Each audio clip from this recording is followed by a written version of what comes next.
Hello everybody, welcome to my 6th devlog. I got some pretty cool stuff to show you all today. One of the most exciting things I did this log is I made a new boss for the city level, which is like a big statue that you have to navigate around and shoot different parts and sections of the body. Another thing I did is worked on the movement. I polished that up. I think it feels a lot better now. Going up slopes and just like jumping and certain movement mechanics like the shotgun feel a lot better now. I made a developer level which lets me focus purely on the movement, no combat or consideration of the greater world. And I think I'm gonna eventually just flesh those out into full mini sections of my game that you get collectibles in. I'll talk more on that later. I focused on the spawning of different environments in my world because I was noticing that the game was starting to get a little slow as it was just processing all the different rooms around my world. So I polished that up and made a new system for that. I also just fixed some tiny little things like the lighting and certain decoration elements here and there. So the boss in the city level is going to be a giant statue. You jump into the Colosseum from one of the buildings in the city, and you're greeted with a giant guardian statue that pops out of the hole.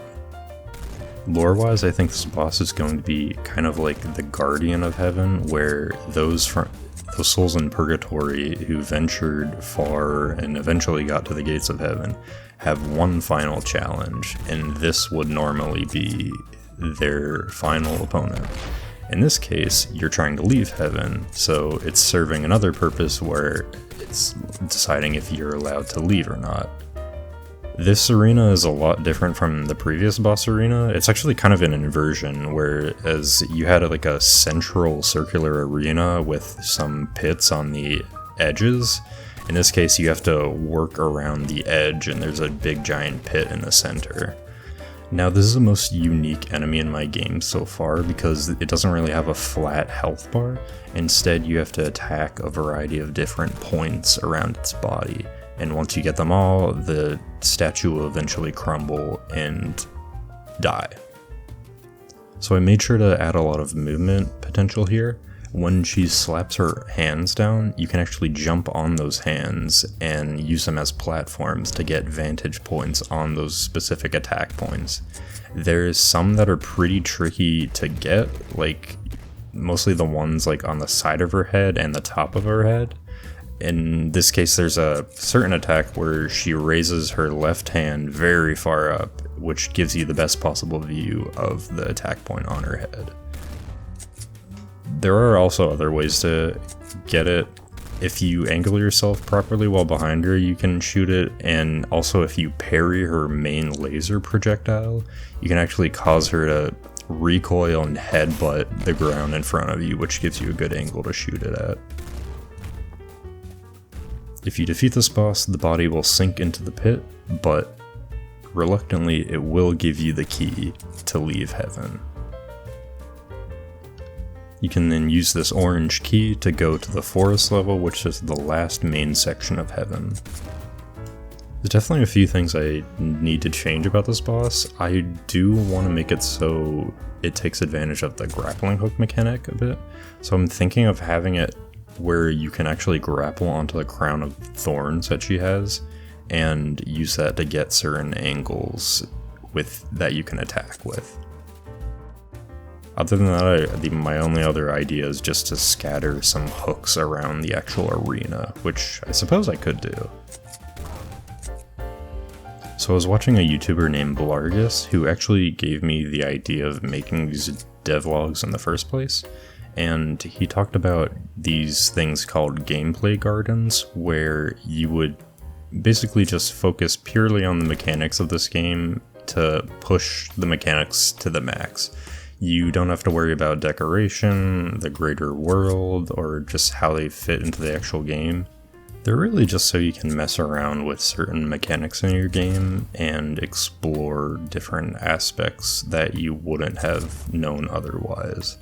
It's a very non-restrictive way of level design, which lets me plan for the actual level design in my world. That being said, I do think that I'm going to do something with these gardens in the future.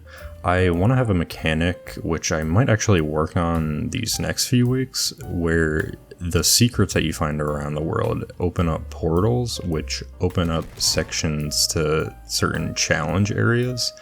I was actually inspired by Pizza Tower, which has its own little secrets scattered around the world, and you need it in order to get like the best rank. In this case, each secret is going to have some kind of perk or rosary bead that you can collect and take to the hub world and get something out of it.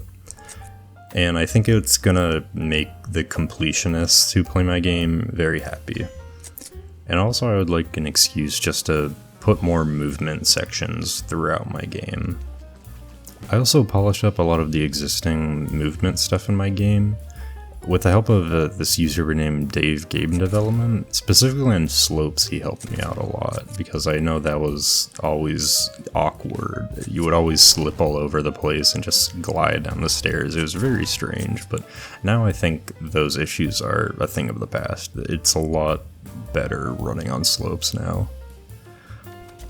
I improved pretty much everything involving jumping.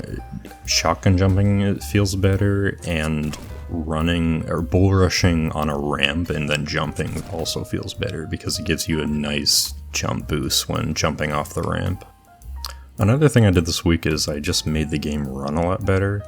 Previously I had a system where you would step into different rooms and then it would render each connected room.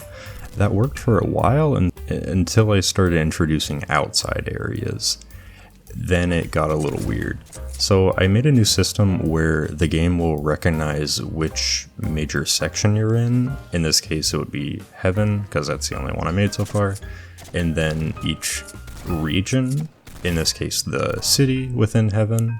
And then when it knows which region you're connected to, it'll just load all the corresponding rooms and then hide all the others.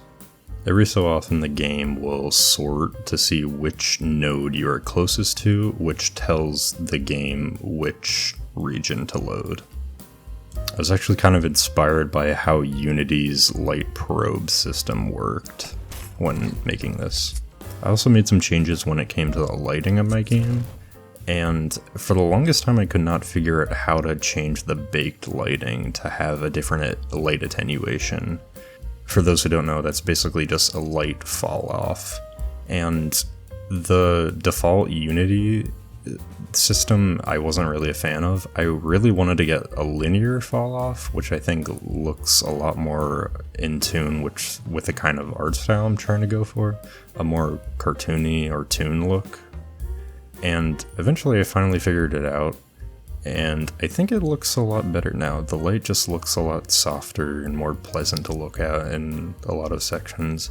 Of course, some sections are way too bright now. I need to crank it down a little bit, but I think overall it's a massive improvement from what it was just last week. So yeah, that's pretty much the end of this devlog. I think for next week I'm going to be focusing on what I talked about earlier, which is like the secret portal areas that you can unlock, which eventually give you different unlockables and perks that you can put on your character, and how that's going to work. I want to do it similarly to the hub world, where a portal opens up when you're close enough, and you can just hop into the level. And it just acts as a short little bonus section that you have to complete, and at the end has some kind of perk that you unlock. It can either be a rosary bead or some kind of trinket. Rosary beads are going to be what increase your max health. Thank you all so much for watching. I would love if you subscribe, like the video, leave a comment.